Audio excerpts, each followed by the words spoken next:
சர்க்கரை நோயா எல்லாரும் ரொம்ப பயப்படுறாங்க. சர்க்கரை நோய் இல்லாதவர்களே கிடையாது. நம்மளுடைய மக்கள் தொகையில் 60% இன்றைக்கி சர்க்கரை நோய் நெருங்கிடுச்சு.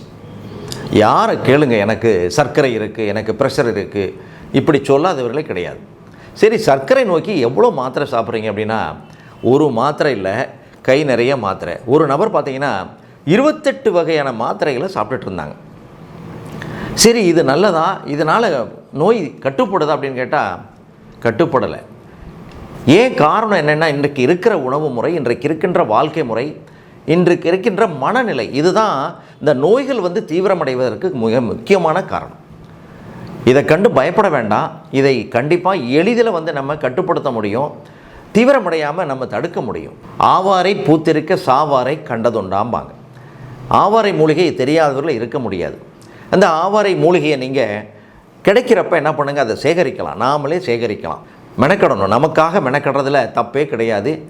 எதுக்கும் நம்ம நேரம் ஒதுக்குறோம். நிறைய நேரங்களை தேவையில்லாமல் செலவழிக்கிறோம். நமக்கான நேரத்தை நாம் பயன்படுத்தி கொள்ள வேண்டும். எங்கே நீங்கள் ஆவாரம் பூவை பார்த்தாலும் அந்த இலையை பறிக்கலாம். அந்த முழு செடியுமே நமக்கு மருந்து, சமூலம் என்று சொல்வார்கள்.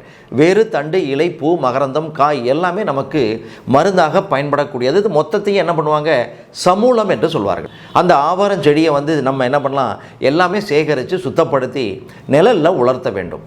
நிழலில் உலர்த்தி அதை நீங்கள் என்ன பண்ணலாம், நைஸாகவும் அரைக்கலாம். அல்லது நிலவேம்பு குடிநீர் சூரணம் எல்லாரும் பார்த்துருப்பீங்க, குடிச்சிருப்பீங்க.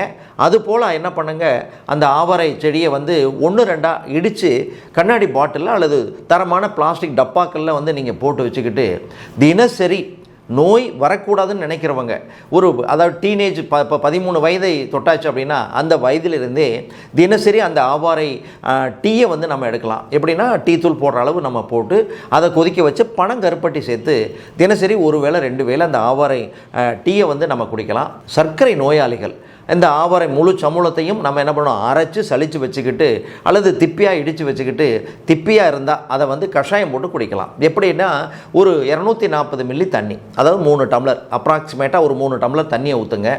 ஒரு 5 கிராம் பொடி, 1 டீஸ்பூன் பொடியை போடுங்க. அதை 60 மில்லியை சுண்டை காய்ச்சி காலையில் 1 வேளை, அதே போல் மாலையில் 1 வேளை, 2 வேளை எடுக்கலாம்.